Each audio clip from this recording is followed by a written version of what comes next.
바른정당 하태경 최고위원입니다. 하태경 의원님 안녕하세요. 예, 안녕하세요. 하태경입니다. 지금 어디 멀리 이동 중이신가 봐요. 예, 제가 좀 올라오느라고요. 부산에서 올라오십니까? 예, 잘 들립니다. 네. 지난 토요일에 동료 의원들 또 당직자분들이 이제 영화 택시 운전사를 보셨는데, 이제 보수 정당인 바른정당의 단체 관람이어서 화제가 됐습니다. 그 영화 어떻게 보셨어요? 아무튼 아주 찡하고 울컥했고요. 네. 실제로 5.18이 87년 60 항쟁으로 이어집니다. 제가 그 당시에 대학생이었는데, 네. 5.18이 없었다면 아마 60 항쟁이 없었을 것이고, 그리고 60 항쟁 주역들이 이번 촛불에서도 큰 역할을 합니다. 그래서 네. 제가 5.18이 결국은 이제 촛불의 어머니다.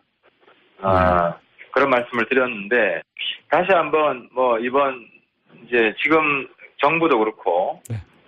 지금 대한민국의 상황이 이 촛불로 인해서 만들어진 건데, 이런 시기에 5.18의 의미를 되새기는 거는 굉장히 큰 의미가 있는 것 같습니다. 네. 사실 이제 어제 문재인 대통령도 이 영화를 봤고, 돌아보면은 5.18 광주 민주화 운동이 이 민주주의를 지키고자 했던 희생을 기리는 국가 기념일인데, 그동안 사실 이제 보수 진영의 시각이라는 것이 분명히 다른 점이 존재를 했습니다. 그래서 이번 이제 바른정당의 관람이 이제 5.18에 대한 뭔가 이제 바른정당의 시각을 확인하는 그런 의미로 봐도 되겠습니까?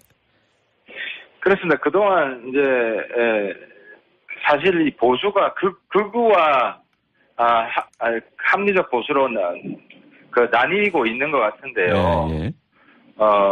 보수 일각에서는, 그러니까 극우죠. 극우에서는 5.18에 부르는 님을 위한 행진곡도 김일성 찬양곡이라고 매도해가지고 따라 부르지 않으려고 했거든요. 예. 재창을 반대했고. 예. 그래서 한국당에서는 이 님을 위한 행진곡 매도한 것에 대해서 국민들한테는 공식 사과해야 한다고 봅니다. 네. 님을 위한 행진곡의 행진곡뿐만 아니라 또 한 가지가 5.18 때 지금 이제 전두환 대통령도 마찬가지 입장인 것 같은데, 네. 북한 군이 수백 명이 투입이 돼서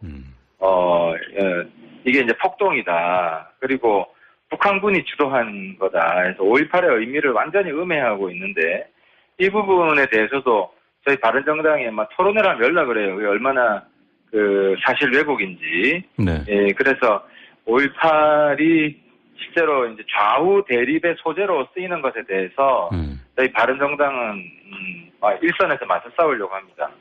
그렇군요. 그 말씀 들어보면은 이제 혹시 이제 그동안 5.18에 대한 보수 진영의 시각을 이제 바른정당이 개혁 보수 정당으로서 이제 재정립을 하자는 것인지, 아니면 이제 그동안 민주화 운동으로 기념한다는 입장을 이제 재확인하는 것인지, 이 점이 중요할 것 같은데요. 그렇죠. 이제 보수 내에서 제가 이제 극우라고 말씀드렸는데, 극우의 네. 기준 중에 하나가 5.18에 대한 시각이 포함되어 예. 있는 것 같습니다. 그래서 네.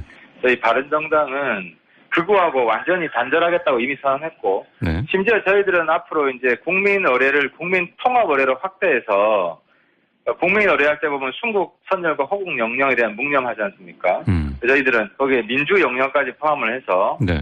이 산업화 세력, 건국 세력, 민주화 세력을 다 같이 기리는 그런 묵념을 하는 방향으로 지금 논의 중에 있습니다. 조만간 예. 결정을 할 텐데요. 네. 그래서 좀 더 국민 대통합에, 영원한 대통합에 앞장서는 그런 정당이 되려고 하는 겁니다.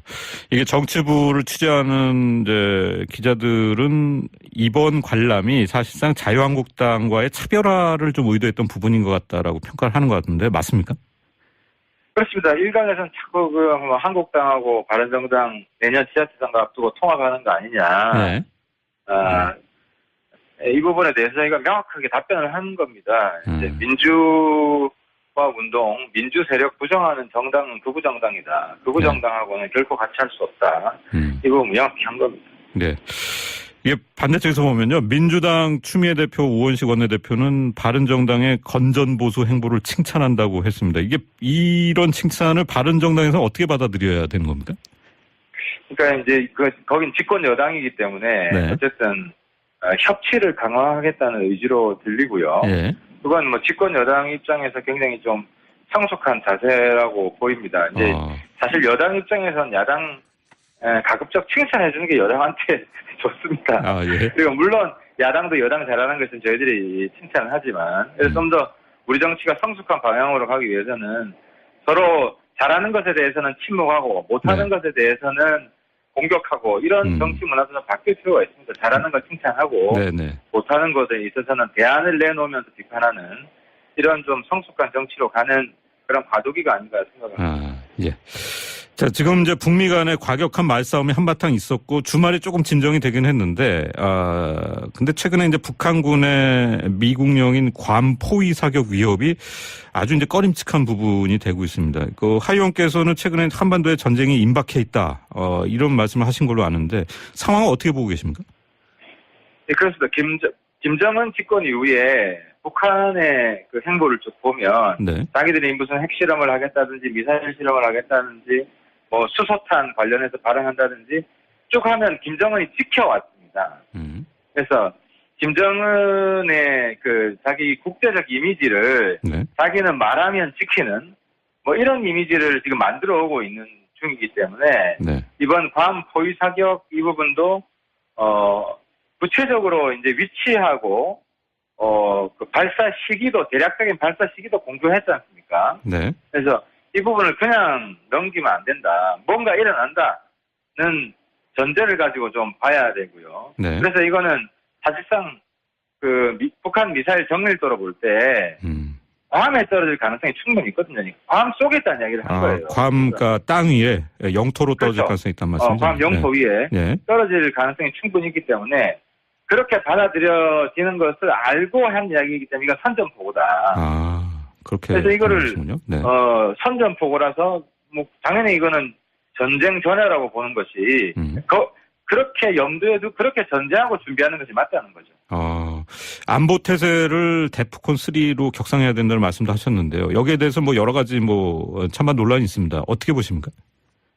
그러니까 이게 그 평화는 입으로 지키는 게 아니라 힘으로 지키는 겁니다. 네. 우리가 그 만약에 북한이 쏘면요 어떻게 할 겁니까? 지금 호주하고 일본은 요격하겠다고 발표를 했고요. 호주도 그 미국하고 동맹이기 때문에 같이 그 군대 파견하겠다고 지금 했습니다. 그런데 네. 한국은요 지금 휴가 가겠다고 하거든요. 그러니까 지금 세계 언론은 한국이 상당히 좀 그 손져서 돌출적이다. 그리고 이 전쟁 위협에 대해서 너무 안이하다라는 평가를 하고 있습니다. 그래서 네. 제가 한 말씀 드리고 싶은 것은 그렇게 안보 위기가 아니면은 괌으로 휴가 가겠다고 장관이나 네. 뭐 이런 청와대 간부들이 그렇게 전 세계에 한번 떠들어 봐라. 그런 반문을 하고 싶습니다. 네. 알겠습니다. 지금 사드 기지에서 측정을 한 결과 이제 전자파 소음이 허용 기준치 이하로 측정이 됐어요. 한데 이 성주 주민분들 반발은 여전히 거세고요.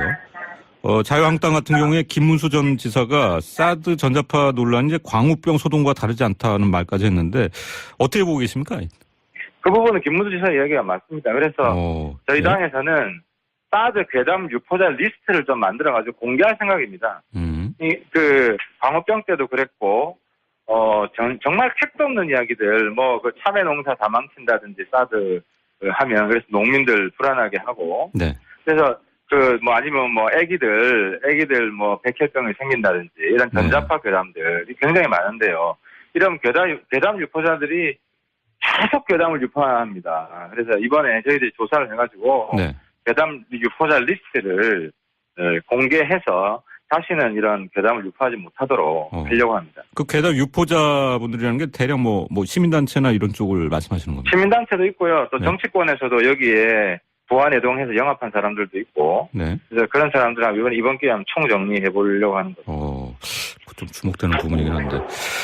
지금 이제 삼성의 장충기 전 사장과 언론인 간의 문자 메시지가 공개되면서 파장이 일고 있는데 지금 뭐 전직 검찰총장도 있었고 청와대 국정원 인사도 나왔습니다. 이게 뭐 정치인들도 문자 내역이 있을 가능성이 높은데 이번 파장 어떻게 보고 계세요? 장충기 사장, 그 문자 네. 말씀이시죠? 네. 반성해야죠. 그리고 뭐라 그러나요? 부적절한, 물론 이제 뭐 개인적으로 알면 여러 가지 문자는 주고받을 수 있습니다만, 예. 부적절한 인사청탁이라든지 아니면 특히 제가 이재용 회장하고 청문회 때 약속을 하나 받은 게 있는데요. 네. 기사 빼주고 광고 주고 이런 추악한 거래를 그동안 기업과 언론이 해온 게 있습니다. 그래서 이번에 부적절한 정경유착, 특히 완전히 뿌리 뽑겠다. 네. 가오를 가지고 삼성 측에서 그때 약속을 했어요. 기사 빼주고 광고 주고 하는 이런 거래는 하지 않겠다고 했기 때문에 네. 그 약속을 지키는 선에 있어서 정경유착뿐만 아니라 네. 언경유착도 이번 기회에 뿌리 뽑아야 됩니다. 알겠습니다. 자, 오늘 아침에 말씀 감사드립니다. 예, 고맙습니다. 네, 소음이 많이 없었는지 모르겠습니다. 죄송합니다. 그냥 전반적으로 괜찮았습니다. 예. 예, 감사합니다. 감사합니다. 바른정당 하태경 최고위원입니다. 하태경 의원님 안녕하세요. 예, 안녕하세요. 하태경입니다. 예. 지금 어디 멀리 이동 중이신가 봐요. 예, 제가 좀 올라오느라고요. 부산에서 올라오십니까? 예, 잘 들립니다. 네. 지난 토요일에 동료 의원들 또 당직자분들이 이제 영화 택시 운전사를 보셨는데 이제 보수 정당인 바른정당의 단체 관람이어서 화제가 됐습니다. 그 영화 어떻게 보셨어요? 아무튼 아주 찡하고 울컥했고요. 네. 실제로 5.18이 87년 60항쟁으로 이어집니다. 제가 그 당시에 대학생이었는데 네. 5.18이 없었다. 그래서 한국당에서는 이 니물리안 행진곡 매도한 것에 대해서 국민들한테는 공식 사과해야 한다고 봅니다. 네. 니물리안 행진곡의 행진곡뿐만 아니라 또 한 가지가 5.18 때 지금 이제 전두환 대통령도 마찬가지 입장인 것 같은데 네. 북한 군이 수백 명이 투입이 돼서 이게 이제 폭동이다. 그리고 북한군이 주도한 거다. 그래서 5.18의 의미를 완전히 음해하고 있는데 이 부분에 대해서도 저희 바른정당에 토론회를 하면 연락을 해요. 그게 얼마나 사실 왜곡인지. 네. 예, 그래서 5.18이 실제로 이제 좌우 대립의 소재로 쓰이는 것에 대해서 저희 바른정당은 일선에서 맞서 싸우려고 합니다. 그렇군요. 그 말씀 들어보면은 이제 혹시 이제 그동안 5.18에 대한 보수 진영의 시각을 이제 바른정당이 개혁 보수 정당으로서 이제 재정립을 하자는 것인지 아니면 이제 그동안 민주화 운동으로 기념한다는 입장을 이제 재확인하는 것인지 이 점이 중요할 것 같은데요. 그렇죠. 이제 보수 내에서 제가 이제 극우라고 말씀드렸는데 극우의 네. 기준 중에 하나가 5.18에 대한 시각이 포함되어 예. 있는 것 같습니다. 그래서 네. 저희 바른정당은 극우하고 완전히 단절하겠다고 이미 선언했고 네. 심지어 저희들은 앞으로 이제 국민 통합 의례를 확대해서 국가 기념일인데 그동안 사실 이제 보수 진영의 시각이라는 것이 분명히 다른 점이 존재를 했습니다. 그래서 이번 이제 바른정당의 관람이 이제 5.18에 대한 뭔가 이제 바른정당의 시각을 확인하는 그런 의미로 봐도 되겠습니까? 그렇습니다. 그동안 이제 사실 이 보수가 극우와 합리적 보수로 나뉘고 있는 것 같은데요. 예. 보수 일각에서는 그러니까 극우죠. 극우에서는 5.18에 부르는 니물리안 행진곡도 김일성 찬양곡이라고 매도해가지고 따라 부르지 않으려고 했거든요. 예. 재창을 반대했고 네. 그러면 아마 60항쟁이 없었을 것이고 그리고 60항쟁 주역들이 이번 촛불에서도 큰 역할을 합니다. 그래서 네. 제가 5.18이 결국은 이제 촛불의 어머니다. 그런 말씀을 드렸는데 다시 한번 이번 이제 지금 정부도 그렇고 네. 지금 대한민국의 상황이 이 촛불로 인해서 만들어진 건데 이런 시기에 5.18의 의미를 되새기는 거는 굉장히 큰 의미가 있는 것 같습니다. 네. 사실 이제 어제 문재인 대통령도 이 영화를 봤고 돌아보면은 5.18 광주 민주화 운동이 이 민주주의를 지키고자 했던 희생을 기리는